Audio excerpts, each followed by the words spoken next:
Alors, j'ai pas pris le temps tout à l'heure de me présenter, mais on va le faire maintenant. Donc, Sylvain Fivet, je suis à l'initiative, alors notamment avec Dorian, qui est un des journalistes du magazine Aliancy. Aliancy, alors c'est un média que certains vont découvrir peut-être aujourd'hui, mais qui est distribué aujourd'hui. Alors, vous avez la primeur d'un numéro qui est entièrement dédié à l'intelligence artificielle actionnable dans l'entreprise. Donc, ça fait évidemment écho à nos interventions de ce matin et particulièrement à la vision du transhumanisme de Luc Ferry. Alors c'est vrai qu'il a ouvert les chakras de certains d'entre vous. On va continuer à rentrer dans ces échanges assez opérationnels. Donc avec Dorian qui a travaillé cette table ronde. Et donc, Dorian ? Oui, bonjour à tous. Effectivement, le but, juste après le repas, on le sait, mais c'est de vous faire travailler un peu, d'avoir une table ronde participative où vous allez pouvoir échanger avec notre panel de témoins qui a accepté de se prêter au jeu. Et vous allez être tous les témoins parce que Dorian va rester là, moi je vais venir à vos côtés dans la salle. Donc l'idée c'est de vous faire intervenir un maximum pendant cette heure qu'on va passer ensemble. Effectivement, si vous souhaitez prendre la parole, n'hésitez pas à la demander à Sylvain. Il n'y a aucun problème, que ce soit pour poser des questions à nos témoins ou pour faire part de vos propres expériences. Alors le sujet, c'est la culture produit, évidemment. On est au cœur de la journée. On est au cœur du sujet avec ce thème de enraciner la culture produit dans l'entreprise. On parle de culture, on a besoin de parler de pérennité. Ça ne doit pas rester au stade de l'expérimentation, ça doit être, on l'a dit, actionnable de façon la plus naturelle possible. Ce sont des enjeux assez difficiles. On doit trouver des trucs, des astuces pour faire infuser cette culture dans l'entreprise, que ça se mette en place le plus largement possible, le plus efficacement possible. Et selon les organisations, c'est pas toujours évident, grandes comme petites, d'où l'intérêt d'échanger aujourd'hui sur ce thème. Je vais donc rentrer directement sur le sujet avec nos 4 témoins intervenants. Je vais leur laisser se présenter tour à tour tout à l'heure, mais peut-être déjà dans un premier temps, Gilles de Richemont, vous êtes un habitué, vous êtes un voisin même, puisque vos locaux sont très proches d'ici. Voyage SNCF Technologies, que vous dirigez, si vous pouvez commencer par nous en dire 2 mots. Voyage SNCF Techno, c'est une boîte techno comme son nom l'indique. Effectivement, on est au CNIT et juste à côté du CNIT.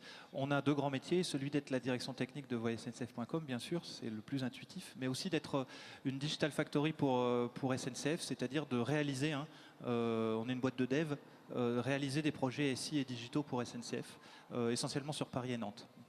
Et ce terme culture produit, finalement, qu'est-ce qu'il représente pour vous? Vous l'utilisez tel quel, le terme culture produit qu'on a aujourd'hui? Alors, on l'utilise, j'allais dire, à la fois parce que Voyage SNCF Techno est un peu éditeur. En tout cas, on développe des assets qui servent au SI commercial des SNCF. Et puis, voyagesncf.com fait un produit, qui est un produit digital de e-commerçant, mais qui est bien un produit. Et on l'a même symbolisé dans le cadre de la transfo qu'on a menée en matière d'agilité par l'existence d'une direction produit qui porte cette vision produit, justement. Alors, il y a une personne qui est en charge. Le produit, c'est le site internet, c'est ça? Voilà, exactement. Le produit, c'est ce qu'on fabrique nous e-commerçants, nous distributeurs. Donc, ça n'est pas l'offre du transporteur, son prix, son marketing correspondant, mais c'est vraiment notre métier de e-commerçant, d'acquisition, de présentation de l'offre, de maximisation des ventes. Et donc, évidemment, notre produit, c'est ce qu'on fabrique, c'est-à-dire le site internet de distribution et les fonctionnalités qui permettent de l'améliorer. Et il a fallu se mettre en ordre de marche pour mener cette transformation. Alors presque c'est un aboutissement, puisque on l'a vraiment déroulé avec une transfo agile, une usine logicielle en gros pour pouvoir aller vite en production, c'est-à-dire vite devant le client. On a créé des feature teams qu'on a généralisés, c'est-à-dire tout le site voyagesncf.com est réalisé par des feature teams. Il y en a 15 qui sont, j'allais dire, coordonnés en tout cas autant que possible et le mieux possible, ce qui est un vrai enjeu d'industrialisation des feature teams. Mais le produit est bien ce qui porte la vision globale de l'expérience client produite par ces 15 feature teams. Donc c'est bien ça évidemment l'enjeu.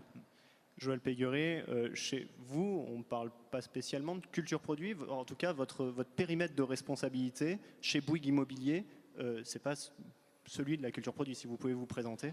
Oui, bonjour, donc je suis Joël Pégueret et je travaille chez Bouygues Immobilier. Je suis en charge dans la transformation digitale. de l'expérience client, justement, pour rebondir sur ce qui vient d'être dit. Et donc, quand on a préparé cette table ronde, j'étais vraiment très surpris de cette culture produit, parce que nous, chez Bouygues Immobilier, on est enraciné dans la culture produit et toute la stratégie de l'entreprise est partie vers une culture client. Exactement. Donc, de prime abord, j'étais assez surpris de cet objectif de parler de la culture produit. Et donc, chez nous, chez Bouygues Immobilier, cette culture produit, ça s'oppose plutôt à la culture projet.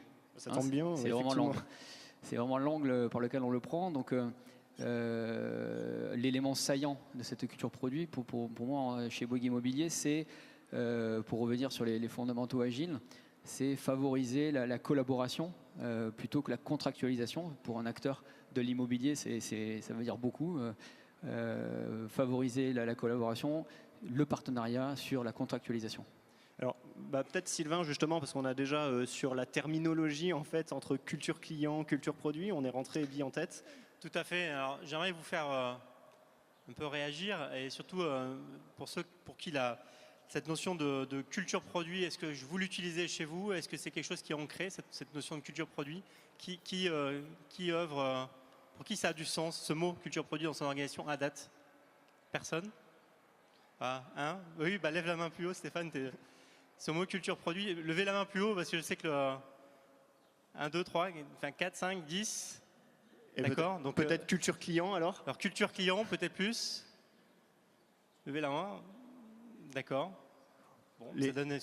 On est d'accord. Hein. Au-delà de la terminologie, les enjeux, c'est la question de la culture projet, avec des fonctionnements très spécifiques, et ce passage, au-delà de la terminologie exacte qui est utilisée, de culture produit, culture client, en tout cas, de se mettre dans une autre disposition de service et de faire émerger à tous les niveaux de l'entreprise cette notion vis-à-vis du client.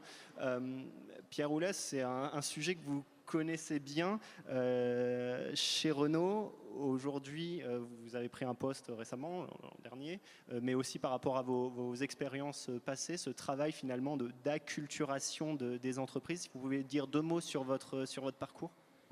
Alors oui, moi j'ai commencé à faire de la transformation assez tôt, et je me suis occupé de la transformation chez Canal+, où on a fini par effectivement commencer à inculquer cette culture produit. Donc on était vraiment parti d'une culture beaucoup plus orientée, alors à la fois client et à la fois projet. Et puis bon, à la fin de la transformation, on a réussi à se poser une question même d'organisation de l'entreprise pour aller épouser finalement ce concept de produit. Mais je pense que c'est vraiment nécessaire d'avoir une maturité dans sa transformation, et dans sa transformation des systèmes d'information et digitale, avant de commencer à se projeter sur le produit, parce que, encore une fois, tirer la culture produit, c'est aussi potentiellement changer l'organisation et basculer sur un mode qui est un petit peu différent, où on est orienté vers la valeur, vers l'utilisateur. Et donc ça demande une maturité sur la transformation. Et pour le coup, donc l'histoire se recommence chez Renault, où là on est dans un groupe qui a une dimension encore plus grande et qui part d'un petit peu plus loin. Et donc pour l'instant, on est en train de commencer à semer, on va dire, les graines de la réflexion produit, mais on se concentre avant tout sur la transformation. Mais qu'est-ce qui pousse finalement cette transformation, le point de départ? Est-ce qu'il faut un déclic pour que dans les organisations, il y ait cette sorte de remise en question? C'est une conduite du changement, donc de toutes les façons, c'est toujours un petit peu difficile. Donc pour moi, s'il n'y a pas de stimuli externes sur cette nécessité de changer, ça ne peut pas fonctionner. Donc à la fois chez Canal, c'était des nouveaux acteurs qui arrivaient avec des solutions technologiques telles que Netflix, ou des acteurs qui arrivaient avec des moyens financiers très importants comme Bing, qui a poussé l'entreprise à réfléchir. De la même façon, chez Renault, c'est la transformation du marché de l'automobile avec des acteurs, on va dire, classiques en tant que constructeurs classiques, mais aussi des nouveaux entrants en tant que constructeurs, comme Tesla, qui vient là encore challenger les constructeurs historiques avec de la techno. et puis des acteurs qui n'ont rien à voir avec l'industrie automobile. On parle beaucoup du véhicule autonome, etc. Google qui travaille à fond sur ce sujet-là, mais aussi Uber qui vient challenger le service autour de l'automobile. Et c'est ces facteurs-là déclenchants qui font que l'entreprise se met à réfléchir sur sa transformation. Et il faut pour moi qu'il y ait ce stimulé-là, parce que ça demande énormément d'énergie de transformer des organisations telles que celle de Renault.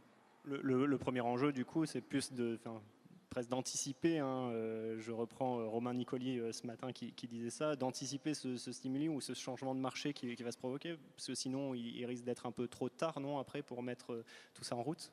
Oui, tout à fait. Je pense que si on se rend pas assez rapidement compte qu'effectivement il y a un risque, et si on se challenge pas, et notamment sur l'informatique, le digital, si on n'a pas cette écoute du marché, ben on risque effectivement de disparaître. Il y a beaucoup d'entreprises qui n'ont pas pris le tournant au bon moment et qui ont fini par disparaître. Donc oui, je pense qu'il faut vraiment être à l'écoute et savoir identifier ces stimuli externes. Stéphane Alizon, vous êtes notre 4e témoin, vous êtes DSI de United Credit. Justement, vous êtes presque plus dans le rang de ceux qui poussent. Je vais vous laisser présenter peut-être ce que fait United Credit, que tout le monde ne connaît peut-être pas. Oui, effectivement. Donc United Credit, c'est avant tout une société qui propose du crédit à la consommation, mais avec un modèle assez particulier. Déjà, on est les seuls à détenir notre propre agrément bancaire. Et de plus, la façon dont les crédits sont financés est aussi très particulière. On permet à des investisseurs particuliers ou institutionnels d'investir directement, de financer des crédits à la consommation pour les ménages français et depuis peu espagnols et italiens aussi. Vous êtes combien chez United Credit ? Sur les 3 pays, on est 160, dont 130 en France. Pour une petite structure comme la vôtre, si on compare à Renault, à Bouygues ou même à SNCF, c'est plus facile ou ça fait plus sens de base de se lancer dans la culture produit ? Alors, est-ce que c'était plus facile ? Oui. Quand on est 160, c'est plus facile que quand on est 50 000, ça c'est sûr. Et ce qui nous a poussé à le faire, je dirais que c'était une question de survie. Nous, on est dans un milieu extrêmement concurrentiel où tous nos concurrents, qui sont les sociétés de crédit classiques et les banques, se battent sur les taux. Vraiment les taux du crédit à la consommation. Nous, c'est quelque chose sur lequel on propose des taux qui sont très avantageux, mais ce n'est pas quelque chose sur lequel on peut se battre sans limite. Donc la valeur ajoutée qu'on a, c'est l'expérience utilisateur, c'est le produit emprunteur qu'on souhaite le plus rapide possible. Et du coup, on voit aussi il y a cette notion de choc à un autre niveau, que ce soit pour Renault, pour Canal+, même pour United Credit à un autre niveau. Je ne sais pas, Sylvain, si déjà tu veux avoir des réactions dans ce sens-là. J'ai récupéré le micro, ça vient, c'est bon. J'avais proposé effectivement à Moufida Dubreuil de Vente Privée de partager avec nous, elle a accepté, elle est directrice de projet au sein de Vente Privée. Vous vivez ces changements de culture, culture produit depuis peu en fait. Tout à fait. Bonjour. Oui, bonjour. Effectivement, nous, depuis quelques mois, toute petite année peut-être, selon, on entre tout juste dans une démarche de culture produit. On a travaillé depuis plusieurs années toujours autour de projets longs et on a envie de retrouver beaucoup d'agilité. Donc effectivement, on est vraiment en train de se transformer chez Vente Privée et on crée des postes nouveaux qui sont les postes de product owner ou product manager qu'on a pu citer ce matin lors d'une précédente conférence. Et d'ailleurs, on a un product owner qui est le tout premier, si je ne dis pas de bêtises, chez Vente Privée, qui est à mes côtés, qui peut probablement réagir aussi et donner un petit peu son avis. Bonjour, alors moi ça fait 4 mois maintenant que je suis arrivé chez Vente Privée, avec une promesse à l'embauche qui était magnifique, qui était simplement de réformer le métier de vente privée, en tout cas l'approche qu'on en avait, qui était de penser l'e-commerce en produit. Moi, mon produit en l'occurrence, c'est la création des médias chez VP, c'est-à-dire que tout ce qu'on vend chez VP aujourd'hui est vendu par l'intermédiaire de l'image, et cette image aujourd'hui doit forcément intéresser un taux de conversion plus important en tout cas, et j'avais ça comme mission. La culture produit, quand on arrive dans une boîte de la taille de VP qui est inexistant, puisqu'effectivement, comme le dit Moufida, ça fait 1 an qu'il travaillait la chose, mais c'était quelque chose qui était très top niveau et qui n'étaient pas des masses redescendues sur la globalité de l'entreprise. Ça fait aujourd'hui 4 mois que de façon quotidienne, toute l'équipe, y compris la conduite du changement, on travaille à ne serait-ce qu'à apprendre ce qu'est un produit, et ça prend. Ça prend dans le sens où les gens commencent à comprendre l'intérêt de la transversalité, ce qui est quelque chose qui est quand même radicalement différent normalement par rapport à une approche projet. Le produit, lui, est transversal, et on voit les métiers maintenant qui effectivement travaillent avec le marketing, qui travaillent avec le légal. Typiquement, forcément, on travaille avec l'image de marque. Donc, on a une approche légale. Et ça, c'est quelque chose qui est super intéressant parce que les gens comprennent et s'inscrivent dans une globalité marché qu'ils n'ont pas forcément au niveau de leur métier. Je parle typiquement d'un photographe sur un set de shooting qui ne comprend pas forcément comment va être utilisé son travail. Et aujourd'hui, quand il voit les interactions qu'on a avec le légal, avec le marketing ou autre, effectivement, il s'intègre dans un process global qui effectivement est un très très grand changement pour VP. Et c'est vrai que je suis vente privée, pardon, et je suis très content aujourd'hui de faire partie des porte-drapeaux à ce niveau-là. Le chemin est pris. Une autre réaction, Stéphane Gervais, groupe Lacroix, vous avez d'autres réactions sur ces déclencheurs de prendre en compte cette culture produit? Est-ce qu'elle fait sens aussi chez vous à date? Alors bonjour à tous. Lacroix, on a quand même plusieurs difficultés entre les bureaux d'études qui font beaucoup de projets et des bureaux d'études qui font surtout du produit. Donc on voit l'intérêt d'aller sur du produit. Le problème, c'est que ce sont des produits qui prennent 1 an, 2 ans, 3 ans en développement. Et plus on va vers du produit, et moins on va vers de la flexibilité pour pouvoir s'adapter à des innovations et à des changements de marché, changements de business model. Donc maintenant, un petit peu une des limites qu'on voit sur la partie produit, être vraiment très très concentré sur les produits avec une véritable roadmap, c'est l'adaptabilité à des choses qui n'ont pas été on va dire, prévues par du marketing ou par la vente ou autre, et de pouvoir amener l'innovation en plus, l'innovation rapide. Merci beaucoup. C'est le passage finalement du long terme au court terme, les visions court terme, les visions long terme.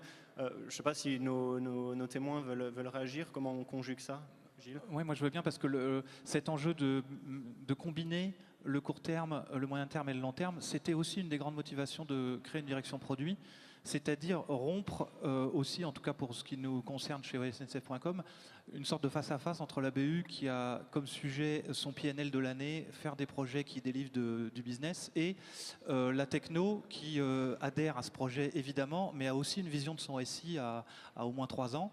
Et donc avoir une direction produit qui combine ces impératifs-là, qui rompt ce face-à-face, c'est aussi très intéressant pour justement ménager ce court terme et ce moyen terme, quoi.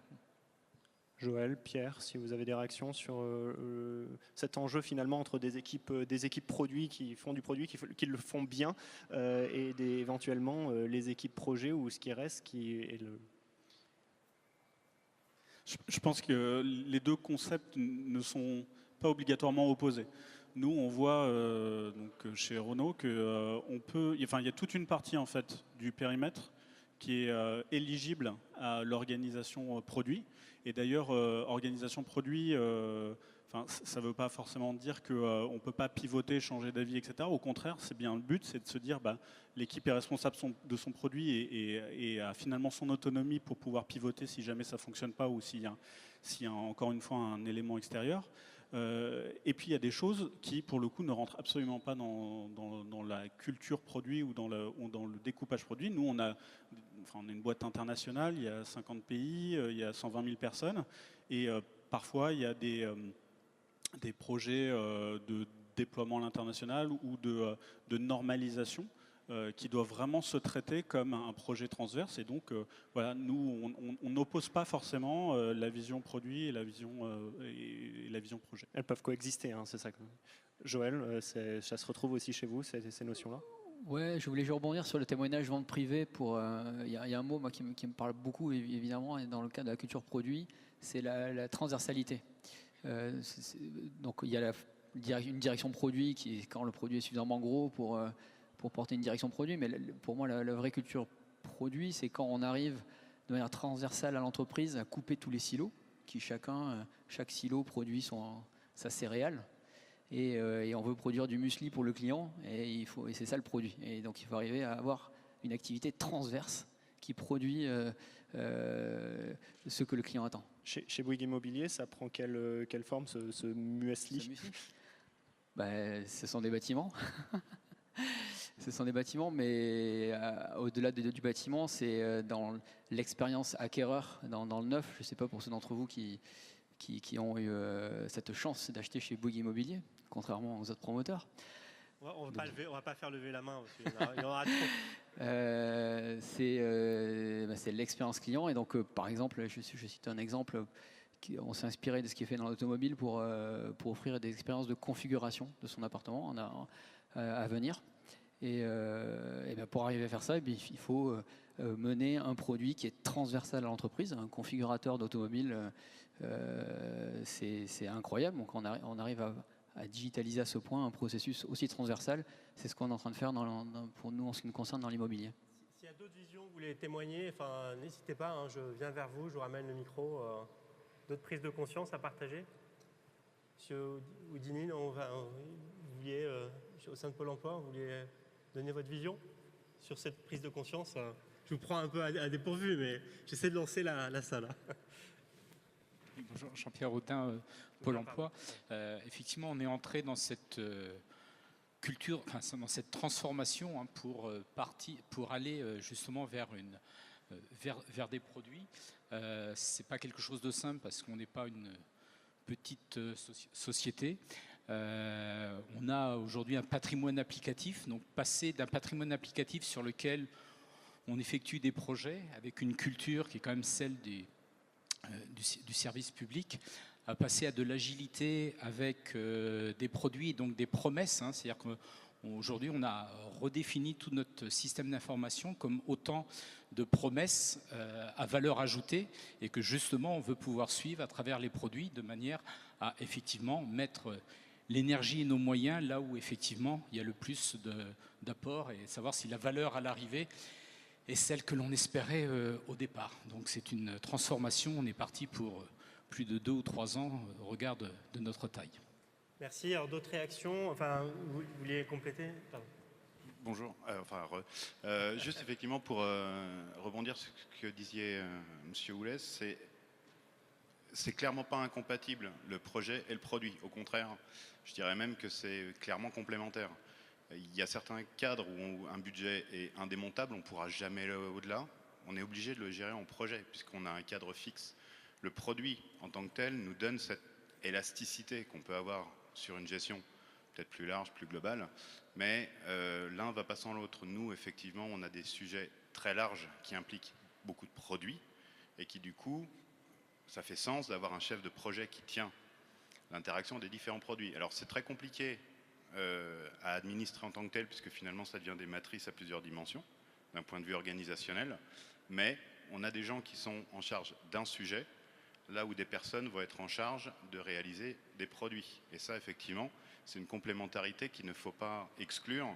C'est pas parce qu'on passe en mode produit qu'on va balancer tous les chefs de projet, et je pense que ce serait vraiment une grosse connerie, à proprement parler, puisque on est sur des champs qui sont vraiment différents, et clairement croisés pour le coup. Alors, on a une autre réaction, je crois que c'est Amadeus.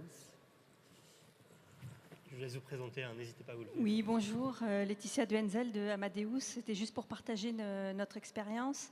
Nous, on fonctionne en mode produit pour la gestion du produit lui-même et en mode projet pour tout ce qui est customisation vers nos clients. Donc on customise, on a des produits, mais ils sont customisables. Et dès lors qu'on customise un produit pour un client, à ce moment-là, on est en mode projet. Merci. Effectivement, on voit différents niveaux de maturité, en tout cas, d'avancer sur le sujet. Et une autre réaction. J'y vais, je cours. Je te laisse faire le tour. C'est bien, ça fait réagir.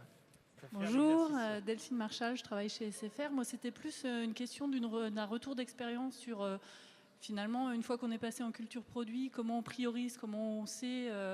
finalement, sur une vision produit, quel produit il faut arrêter pour pouvoir faire le produit qui va vraiment fonctionner. Comment ça se passe chez vous, finalement, ça? Vous anticipez effectivement mes questions, puisque ça fera presque la transition avec les priorités. c'est la transformation permanente. Donc, est-ce qu'aujourd'hui, en termes de priorité, vous qui êtes engagé justement dans ces transformations à différents niveaux, vous avez cette possibilité d'arbitrer différemment ou de prioriser typiquement aujourd'hui en 2017, quelle est votre priorité principale ou quelles sont vos priorités principales? Je sais pas, Joël peut-être.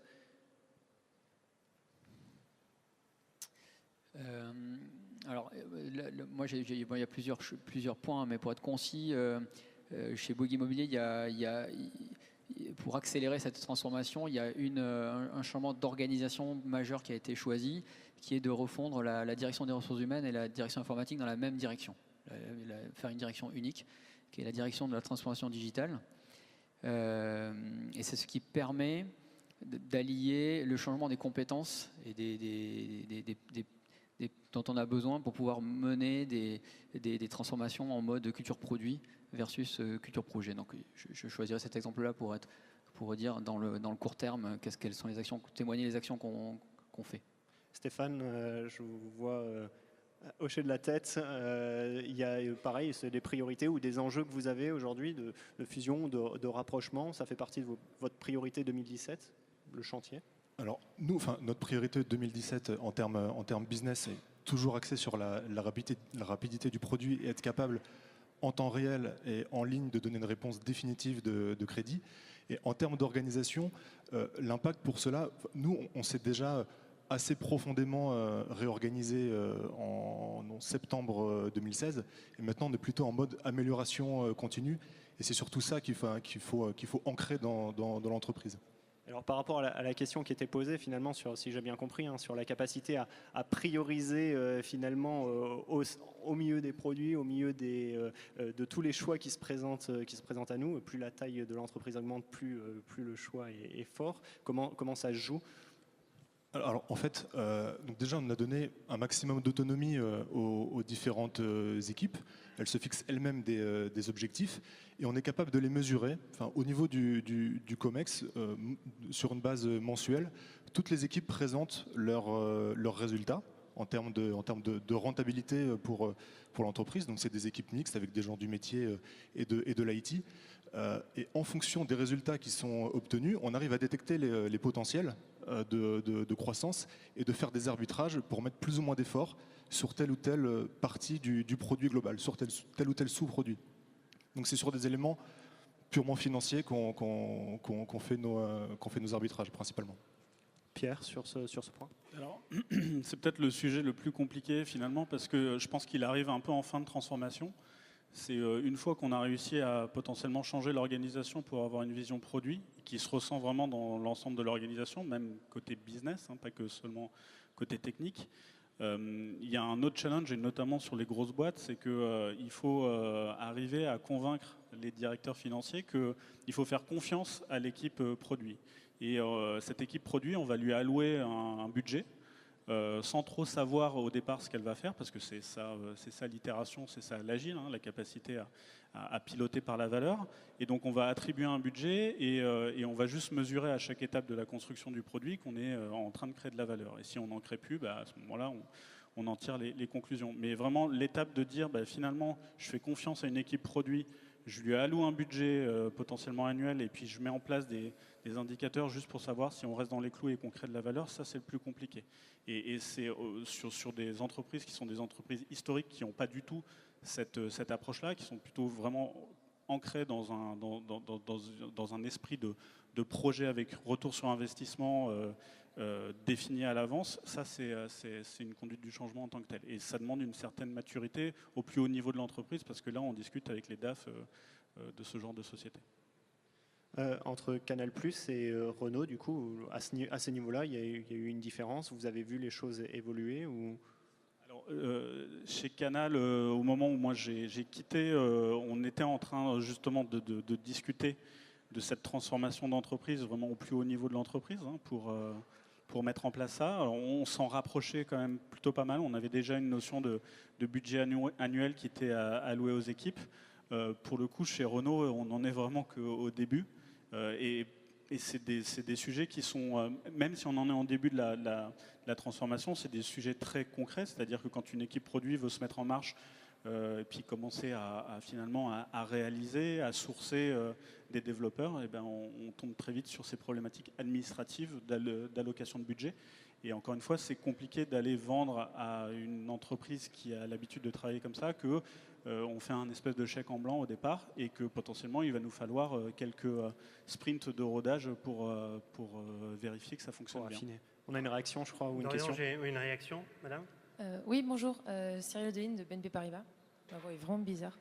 En fait, j'ai du mal à comprendre votre vision à chacun de quelle est la définition entre guillemets de culture produit et culture projet. Parce que pour moi, c'est deux cultures qui s'imbriquent en fait dans le mode agile. C'est qu'on commence par la culture produit entre guillemets pour avoir la vision utilisateur. Ensuite, on est obligé de passer en mode projet, de faire des itérations en alternant produit-projet. Mais après, on part vers du produit pur pour le run. Enfin, du coup, je comprends pas très bien votre définition de la chose. Voilà. Ce qui est rassurant, c'est que vous n'êtes pas la seule parce que c'est très compliqué à expliquer. Alors moi, je vais essayer d'y répondre parce qu'en fait, on a cette discussion quasiment tous les jours chez Renault. Quand on présente effectivement les principes de l'agilité autour d'un produit, on nous dit mais ouais, mais ce que vous faites c'est du projet, juste en plus court, etc. Donc moi j'ai pas de réponse toute faite. Je pourrais vous dire, je pourrais vous donner ma définition d'un produit, mais je pense que l'intérêt de tout ça, c'est de se dire on bascule pas sur une culture, sur n'importe quel mode d'organisation ou méthodologie pour se faire plaisir. Ce qu'il faut c'est cibler un objectif et puis essayer de trouver le meilleur moyen d'atteindre cet objectif. Mais je vais quand même essayer de vous répondre. Pour moi, la grosse différence par rapport à un projet, c'est vraiment de se dire, voilà, un produit, c'est une équipe dédiée avec des moyens dédiés qui adressent un sous-ensemble d'utilisateurs et qui vont créer de la valeur de manière autonome. Et ça, honnêtement, ce n'est pas la définition d'un projet. Un projet, voilà, dans la littérature, la définition du projet, c'est time-boxé, c'est qualité, coût, délai, etc. Là, on est vraiment dans une autre approche qui est de dire c'est de l'autonomie pour une équipe en ciblant de la création de valeur et en étant en mode itératif. Voilà. Moi, c'est ma définition et elle fonctionne plutôt pas mal quand on est en transformation. J'ai une autre réaction. Oui, pour moi, ma différence majeure, donc un projet aura des critères de succès qui vont contenter la personne qui va financer le projet, alors qu'en culture produit, on va s'intéresser aux utilisateurs, donc ceux qui vont utiliser le produit. Et c'est parfois et souvent pas les mêmes personnes. Et il y a une autre donnée, c'est que le produit, on est dans une continuité, il n'y a pas forcément de début et de fin, disons qu'on est dans un cycle beaucoup plus lent dans un produit. Et alors qu'au niveau d'un projet, on a un début et une fin qui est plus calé, quoi, plus défini. Merci beaucoup. Hop là, merci. On a un enjeu de timing. Oui, on va passer effectivement à notre promesse de donner peut-être des éléments concrets, mais ça fait effectivement bien la transition parce que sur ces questions de rythme qui sont corollaires à celle de la maturité finalement de l'organisation qui se met en route dans ces transformations, je voulais avoir votre éclairage, messieurs, sur le sujet, sur peut-être pour actionner cela dans les entreprises, les étapes clés. Finalement, on a évoqué par quoi on commençait. Est-ce qu'il y a des étapes que vous avez suivies, typiquement entre Pierre Houlès, que vous avez mis en place chez Canal+, puis que vous essayez de reproduire chez Renault? Est-ce qu'on décompose ça en quelques étapes clés, par exemple? Alors oui, je pense qu'il y a des similitudes dans les deux sociétés. Donc je vous parlais du fait de démarrage qui est vraiment être chahuté sur son business. Ensuite, comme toute transformation, je pense qu'il faut laisser le temps, encore une fois, à la graine de germer. Et je pense qu'il ne faut pas tomber dans l'erreur de se dire je vais prendre la littérature agile, je vais prendre la littérature produit, je vais l'appliquer telle quelle dès le début. Ça ne fonctionne pas. Je pense qu'il faut se laisser le temps d'adapter un petit peu la méthodologie. Donc, ce n'est pas très grave si dès le démarrage, on n'est pas by the book. Et donc, pour moi, la première étape, elle est vraiment de retisser dans les deux sociétés. C'était de retisser le lien entre les équipes techniques et les équipes métiers qui avaient été perdues. Donc, Donc c'est réapprendre à travailler ensemble, donc faire du coworking, partager des engagements, voilà, des choses assez simples finalement. Et donc ça, c'est une phase qui permet de gagner en confiance, hein, parce que quand on arrive et on dit faites plus des projets à X millions d'euros, faites-nous confiance, on va y aller en itératif, on ne va pas prendre d'engagement, etc. Bon, il y a beaucoup de gens qui n'y croient pas, donc il y a cette phase vraiment de commencer à construire et gagner en confiance. Et une fois qu'on a gagné en confiance, là je pense qu'on peut vraiment attaquer la deuxième phase qui est de se poser la question, comme je le disais, de l'organisation. C'est-à-dire de tirer vraiment finalement l'organisation de l'entreprise par ce programme de transformation, ce projet de transformation, et aller jusqu'à casser les silos, comme vous disiez, entre une direction de marketing, une direction client, à travers cette vision produit qui est transverse.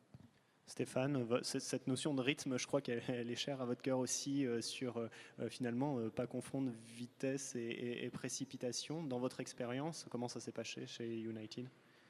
Oui, en fait, nous, dans notre première réorganisation, on a cherché effectivement à s'organiser avec toute la philosophie de la culture produit, donc des équipes pluridisciplinaires qui s'occupent d'un parc applicatif qui est un levier pour chaque business. Et puis, on s'est retrouvé dans ce contexte-là à devoir traiter vraiment un projet. En fait, c'était sortir un nouveau pays, c'était notre premier nouveau pays. Aujourd'hui, on a beaucoup moins de clivage entre projet et produit, c'est plutôt pareil, mais dans cette première étape-là, on a dû sortir un projet dans cette organisation. Et en fait, on s'est retrouvé à mobiliser une grande partie des ressources de l'entreprise pour atteindre ce projet, parce qu'il s'agissait de sortir un nouveau pays à une date donnée. Ça, c'était l'objectif, même si ce projet était géré de façon agile, parce qu'on a énormément joué sur le périmètre pour respecter ça. Mais finalement, on s'est retrouvé à perdre toute agilité sur les produits qui étaient impactés par ce changement. Quand on sort un nouveau pays, c'est un impact transverse sur l'ensemble du système d'information. Et du coup, on a dû faire bouger tout ce système d'information pour sortir ce nouveau pays. Et finalement, pendant ce temps-là, on a été assez rapide, ça nous a pris 4 mois, mais pendant 4 mois, on a perdu toute agilité sur ces produits-là, alors qu'on avait l'habitude de faire plusieurs mises en production par semaine. Et c'est pour ça qu'on a fait évoluer notre organisation pour avoir des équipes aussi bien produits, donc c'est des équipes qui sont pérennes, qui existent pendant des mois, des années, tant que le business existe, les équipes existent, et des équipes plus éphémères qui sont orientées produits, qui ont une mission particulière et qui, en fait, pour nous, la différence entre projet et produit, c'est soit, comme je vous disais, il y a un besoin, il y a un impact transverse sur l'ensemble du système d'information. Donc là, on crée une équipe dédiée et on maintient les autres équipes produits qui continuent à faire évoluer les produits impactés. Ou alors, lorsque l'effort minimal pour commencer à tirer de la valeur de nos développements a un horizon de rentabilité qui est lointain. Donc là, on doit mettre aussi des efforts particuliers, se fixer des objectifs clairs et avoir une équipe dédiée. Ça, c'est nos 2 critères pour dire qu'on fait du projet et qu'on n'est pas en équipe produit. Mais les équipes sont jumelles en termes d'organisation. Gilles, sur cette notion en 4 ans de transformation, finalement, depuis que vous êtes vraiment lancé là-dedans, la notion d'étape, ou en tout cas de caractère progressif de cette transformation, elle a été importante. On est rentré par la fin finalement avec la direction produit qui est une sorte d'aboutissement, mais la question était un peu plus précise que ça. Oui, exactement. La modification organisationnelle était plutôt une conclusion qu'un démarrage. C'est ce qu'on disait tout à l'heure, hein, construire des équipes pluridisciplinaires qui ont une vision, un cadre, des objectifs donnés par l'entreprise. Et donc ça, c'est bien un sujet managérial pour qu'elle les décline selon ce qui leur paraît bon pour atteindre les KPI d'entreprise qu'on veut faire bouger. Ça, j'allais dire, c'est le début d'une orientation produit. C'est l'existence des product owners, hein, comme leur nom l'indique. On arrive bien dans cette direction-là. Alors évidemment, tous les enjeux qui suivent sont ceux de la priorisation, c'est ce qu'on évoquait, à l'intérieur d'un produit et à l'intérieur des objectifs globaux d'entreprise. Ça, c'est une combinaison qui est compliquée. Par-dessus ça, effectivement, on peut combiner des projets où en fait le délai et le périmètre sont des choses fixées. Et là, on a des vrais sujets justement d'arbitrage collectif, c'est-à-dire de combinaison à l'intérieur de différents produits d'un objectif commun. Il y a un vrai sujet de transformation ou de résoudre le sujet de la transversalité dans des feature teams ou des produits qui déclinent leur vision et les objectifs locaux. Peut-être une réaction sur les étapes clés? Oui, alors effectivement, est-ce que quelques-uns d'entre vous veulent se lancer et nous parler de les premières étapes clés Alors, j'ai pas revu Monsieur Carcopino. Je ne sais pas s'il était. Il est non. Donc les étapes clés. J'ai un bon client en vente privée. Vous voulez les compléter ou pas? Enfin. Voilà. Merci. J'ai un bon client. Merci. Il n'y avait pas plus simple comme question. Les étapes clés du changement. Clairement le lien. En fait, c'est super compliqué parce que dans la demande qui m'a été faite, ça a été de mettre en place quelque chose qui marche, sans aucune idée de ce que c'était ni de là où on allait. Donc les premières étapes, ça a clairement été d'assimiler côté de l'entreprise, et non pas côté littérature justement, ce qui était attendu sur KPIs et comme acceptable au niveau du succès. Après, par contre, c'est clairement de l'éducation. Alors, recréer le lien entre les gens, clairement, mais clairement de l'éducation vis-à-vis des différentes personnes de l'entreprise. Aujourd'hui, vente privée, on est 4300. On est répartis dans pas mal de pays européens. Et oui, il faut que les gens comprennent la démarche qu'on met en place. Et cette démarche, elle passe essentiellement par une bonne communication interne. Après, la première réelle opérationnelle, c'est clairement les backlogs. C'est-à-dire que globalement, quelque part, oui, il faut définir ce qu'on va faire, comment on va le faire, combien ça va coûter et où ça nous amène. Combien, quand, où, ça on verra après, mais au moins ce qu'on compte mettre en place. Et ça, oui, ça il faut communiquer autour. Sur les mesures, alors une autre réaction, j'ai 2 bons clients, je vous remercie, donc vous êtes là. Hein. Merci beaucoup. Oui, donc chez Amadeus, les étapes clés, ça a été tout d'abord un projet pilote dans la direction des opérations. Ensuite, on a agilisé l'ensemble de la direction des opérations tout en gardant certains... on a gardé quand même un fonctionnement projet pour une partie de nos projets. Et donc ça, c'était la deuxième étape pour agiliser l'ensemble de la direction des opérations. Et la troisième étape, ça a été récemment de proposer une journée d'atelier pour l'ensemble de la boîte, y compris direction des ressources humaines, le marketing, donc un ensemble d'ateliers sur l'agilité pour qu'ils découvrent l'agilité, que ce ne soit pas seulement une affaire de développeurs et de la direction des opérations, mais aussi que d'autres directions puissent en tirer parti. On revient sur la communication et le lien, donc pour vous. D'autres réactions? Merci beaucoup. Chez BNP, est-ce que vous avez... Non, vous pas... Oui, merci, c'est gentil. S'il faut parler, on parle. Non, les étapes... je ne suis pas obligée de me lever. Vous pouvez vous lever, c'est mieux, on vous voit, c'est bien. D'accord. Non, dans les étapes, après, chez BNP Paribas, c'est en cours aussi la transformation, mais c'est pareil, c'est des projets pilotes. Après, il y a aussi une équipe Digital Working qui a été mise en place donc, à la DSI et qui en fait a pas mal de représentants dans les différentes entités pour faire des relais. Donc voilà, c'est plutôt passé par ça et effectivement, là par exemple, il y a des centres de compétences qui se créent au sein de BNP Paribas pour évangéliser entre guillemets à l'agile, donc animer des ateliers, plusieurs événements comme des Agile Day, des Mobile Day, etc. Donc on est encore dans la phase de sensibilisation et on n'est peut-être pas encore dans la phase de comment dire, la phase projet, je dirais. Enfin, vraiment. Merci beaucoup. Donc Dorian, d'autres réactions? Je suis là. Personne ne veut lancer. Bon. Ouais, effectivement, on voit quand même qu'à chaque fois, il y a cette question des hommes, de l'humain et du fait que ça reste, ça SM dans l'entreprise, en tout cas, qu'on puisse à un moment donné toucher d'autres acteurs clés qui vont participer à la dynamique.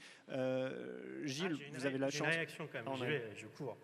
Si on a des réactions de la salle, ça fait faire un peu de sport. Oui, ça me fait pas de mal. Bonjour, Moira, je travaille à Société Générale. Je voulais juste, comme on peut parler, proposer un regard peut-être un peu décalé sur le chef de projet et le product owner. Moi, j'ai la croyance que le product owner, c'est plutôt pas mal quand il ne connaît pas du tout le produit. Pour 2 raisons.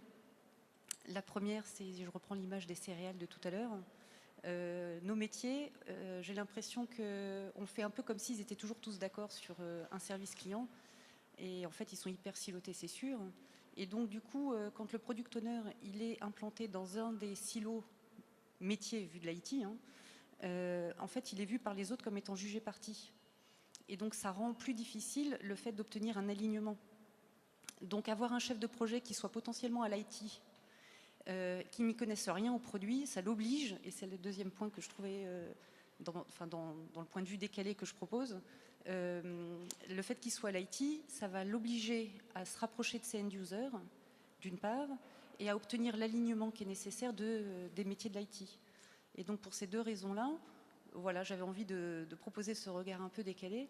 Et du coup, sur la remarque de tout à l'heure de vente privée qui parlait des chefs de projet, eh ben, je partage complètement le point de vue que les chefs de projet, s'ils acceptent de changer un peu de culture, ils ont une bonne tête de candidat pour être les product owners.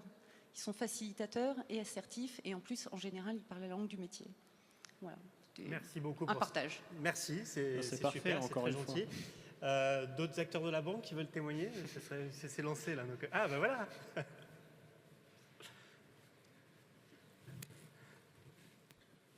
Oui, bonjour. Je rejoins ce qu'a dit ma collègue Moira. Je travaille aussi à la Société Générale.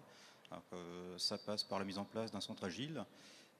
Et pour avoir la culture produit, ce qu'on a fait, c'était du coaching essentiellement et intégrer davantage les lignes métiers dans la phase projet. Au lieu que d'apparaître au début et à la fin, on leur fait porter la responsabilité du périmètre, on les fait prioriser et faire comprendre au chef de projet quel est l'avantage des fonctionnalités. Donc du coup, il y a une plus grande proximité, il y a un alignement du métier, des fonctionnalités dans la phase projet. Du coup, pour moi, il n'y a pas vraiment d'opposition entre le projet, enfin ce que vous avez appelé la culture projet et la culture produit, parce qu'on a au début un produit qui après est fait à l'intérieur de différents projets. On revient sur la difficulté de clarifier les différences d'approche. Dorian, je te laisse reprendre le fil, à moins qu'il y ait d'autres réactions. Hein. Je suis priorité à la salle, donc... Oui.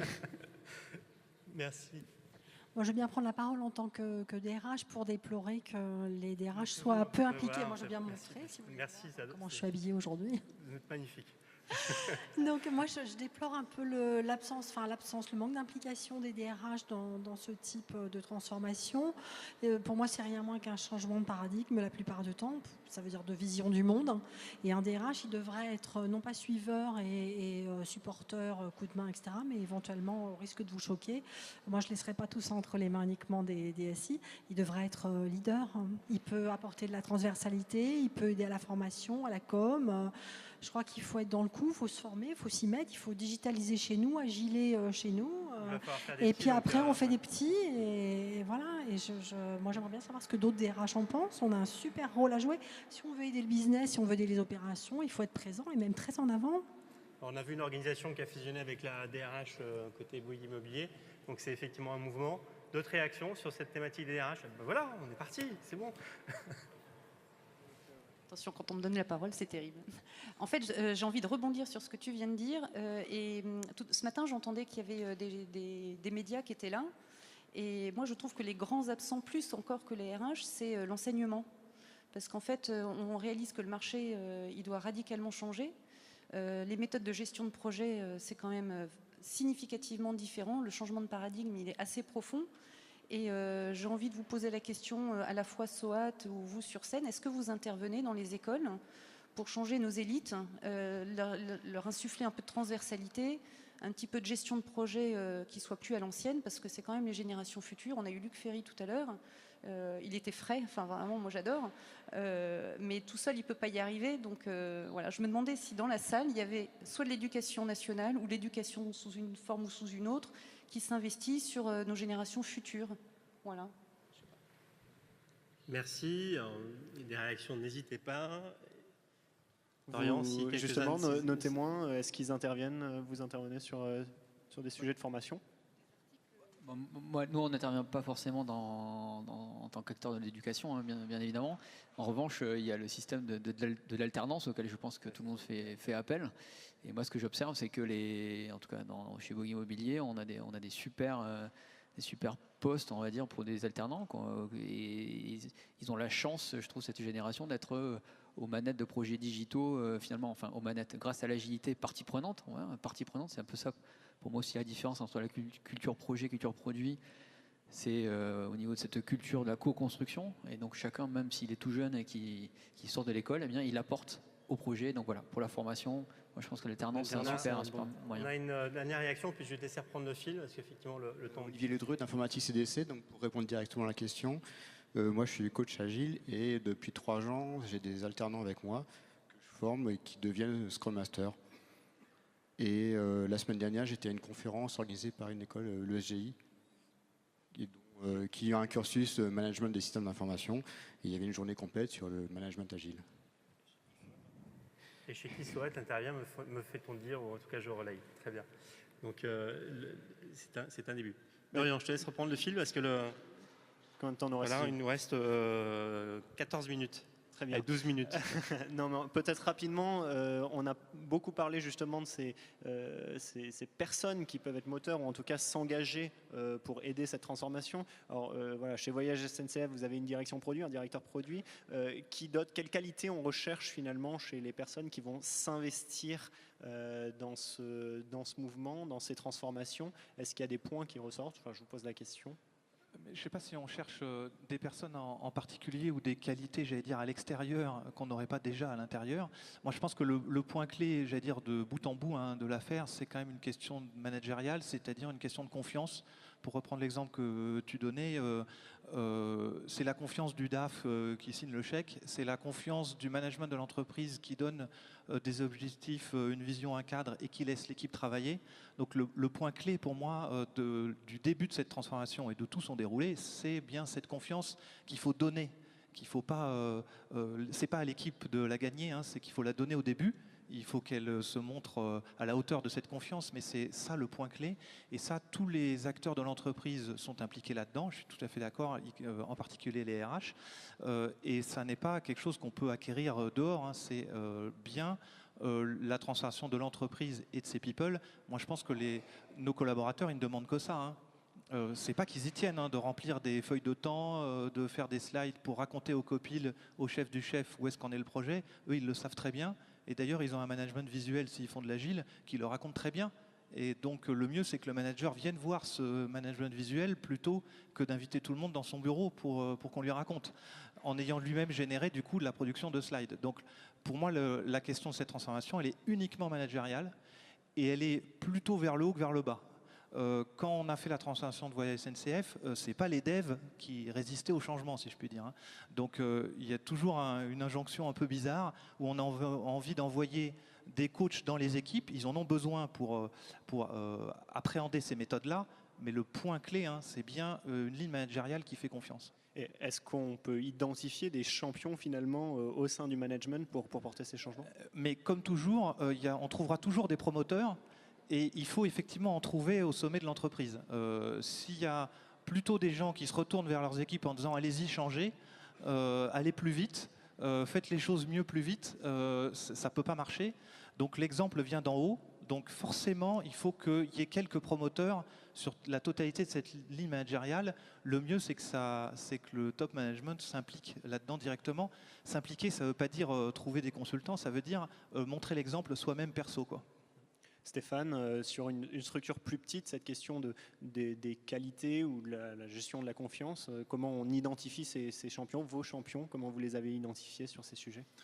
Ça, c'est des compétences, ça amène à la qualité d'autonomie. Enfin, ça, si on demande ça demande beaucoup d'autonomie aux collaborateurs, et ça, c'est un critère de recrutement très fort chez nous. Donc, on n'a pas forcément eu de transformation culturelle à mener de ce côté-là.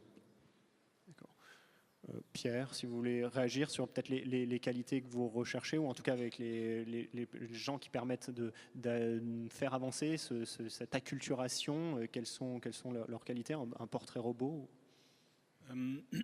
C'est peut-être plus délicat. Alors, je suis complètement en face. Il faut vraiment un sponsorship très fort de la part du top management de l'entreprise.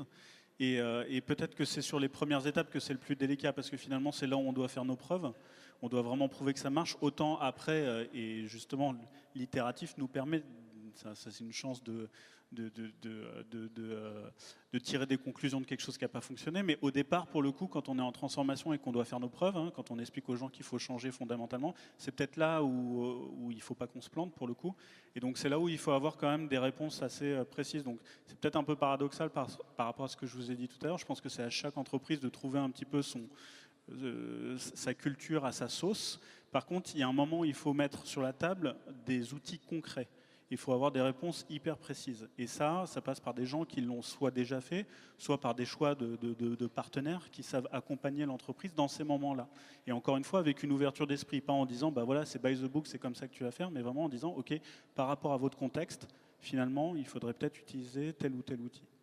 C'est des personnes qui sont dans une posture de dire voilà la preuve de la confiance que vous allez nous accorder, c'est parce qu'il y a eu ces effets, ces aspects-là, et on n'est pas juste dans le discours. Alors c'est vrai qu'il y a une facilité à être dans le discours agile, entre guillemets, qu'on entend depuis quelques années en tout cas.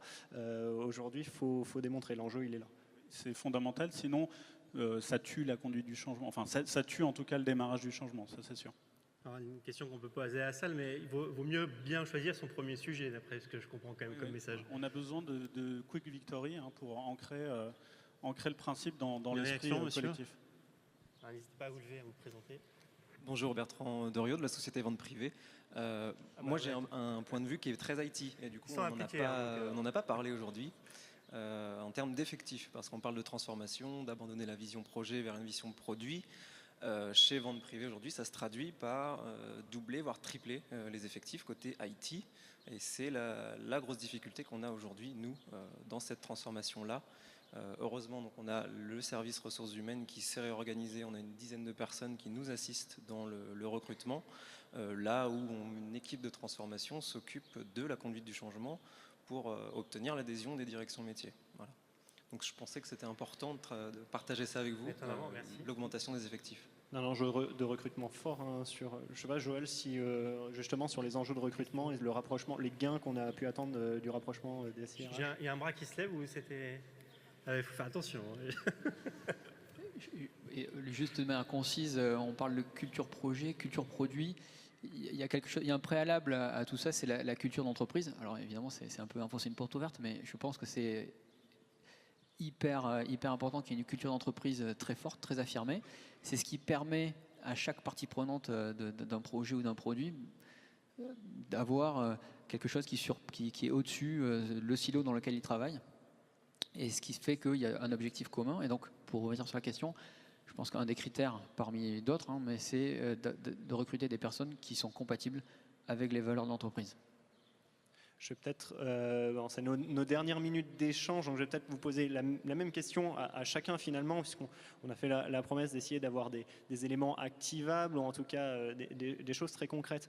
Dans vos expériences, dans votre transformation qui a duré selon des mois ou quelques années, qu'est-ce qui vous a le plus aidé? Quelque chose, un rituel que vous avez mis en place, un outil dont vous avez su vous emparer, si vous ne deviez retenir finalement l'exercice est difficile, qu'un seul outil rituel, qu'un seul accélérateur, lequel ce serait? Stéphane, peut-être? On peut peut-être parler d'une chose toute bête, mais qui me semble finalement assez importante quand on fait attention aux produits, c'est l'A/B testing. Quand on met en place une culture produit, on essaye de se mettre à la place de l'utilisateur, on essaye souvent de penser pour lui, on fait preuve de beaucoup d'empathie. Le danger, c'est de se tromper, et on se trompe souvent. Et la pratique de l'A/B testing, ça permet vraiment d'objectiver tout ce qu'on croit que l'utilisateur veut. Et ça me semble assez indispensable. Peut-être un peu bête, mais c'est indispensable. C'est très concret. Pierre? Alors, moi, peut-être avec une casquette plus dans la transformation, je pense que c'est l'environnement de travail, l'environnement physique de travail. Alors, c'est pas seulement juste se dire j'ai une creative room, j'ai du management visuel, etc. Mais c'est ce que ça représente. Ça veut dire que on prend des gens, on les met au sein d'une même pièce, on les fait communiquer ensemble, et puis il y a une transparence de l'information. Et à partir du moment où on se dit les choses et on est transparent, finalement, voilà, la démarche, elle est là. On se rend compte que dans ces sociétés-là, c'était souvent dû au fait que les gens ne se parlaient plus et même voir se menter sur l'état réel des choses. Le management visuel, le fait que les gens communiquent, je pense que c'est déjà gagné en termes de transformation. Gilles, une réaction? Moi, j'ai envie de répéter quasiment ce que je disais tout à l'heure. L'outil, le vrai outil, c'est la confiance. Et tout ce que vous évoquez, c'est un sujet de décliner la confiance dans l'entreprise. Et je pense qu'il y a, si je retiens ces 4 années de transformation, c'est ça l'outil qui permet de décliner tous les autres. Joël. Si on va retenir quand, c'est effectivement l'environnement du travail, l'environnement de travail également, je retiendrai ça. Un aménagement qui favorise les rituels de l'agilité, donc un environnement qui est vraiment pensé pour favoriser, faciliter les différents rituels. C'est un très grand accélérateur de la culture produit et de l'agilité. Par exemple, qu'est-ce qui favorise, juste pour que je me représente bien? Par exemple, un petit aménagement en forme d'amphithéâtre pour les planning poker ou pour les moments de co-création, ou des tables hautes pour les stand-up meetings qui évitent qu'on s'assoie et qu'on reste longtemps. Voilà, c'est des choses toutes bêtes. Nous, chez Bouygues Immobilier, on a réaménagé plusieurs plateaux entiers pour favoriser des usages. Et c'est un accélérateur incontestable du travail collaboratif, de la confiance, de la transparence. Sylvain, tu veux peut-être un dernier mot? Le dernier mot, c'est qu'on arrive à la conclusion de ces échanges. Donc, à moins que vous vouliez réagir. On a des réactions, voilà.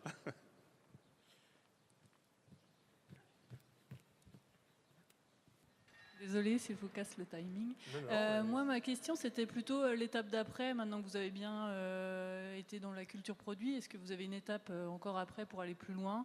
Ou est-ce que vous êtes déjà sur votre vision pour aller un peu plus loin en fait? Quelqu'un veut répondre?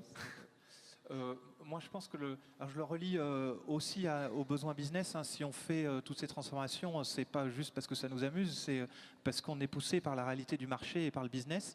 Chez voyesncf.com, en fait, le point clé qu'on cherche à faire bouger, c'est la vitesse. Ça fait longtemps qu'on fait de l'IT et du business, mais par contre, ce qui a changé récemment, c'est le besoin de vitesse. Donc, si on fait toute cette organisation, c'est pour accélérer, sans baisser en qualité. E-commerçant, évidemment, son sujet de qualité de service est juste le sommet de la priorité. Notre sujet, c'est d'appliquer ça pour aller beaucoup plus vite. Donc on a différents enjeux, dont celui de nous sortir pour nous d'un legacy, puisque la boîte a 16 ans, et dans le monde dans lequel on est, 16 ans, c'est un vrai legacy. Donc pour nous, c'est de pouvoir aller plus vite, beaucoup plus vite que ce qu'on faisait avant. Juste pour vous donner un chiffre, il y a 4 ans, on faisait 3 releases par an. On a fait 240 mises en production l'an dernier. Et donc, c'est de pouvoir aller très très vite entre l'idée, la production et le retour du client. Et donc, cette organisation permet de le faire. Mais il faut le déployer. Un grand merci à nos témoins. Vous avez d'autres réactions? C'est bon? De toute façon, on va pouvoir poursuivre les discussions. Donc, effectivement, pour les échanges. Alors, grand merci, on peut les applaudir. Et vous applaudir.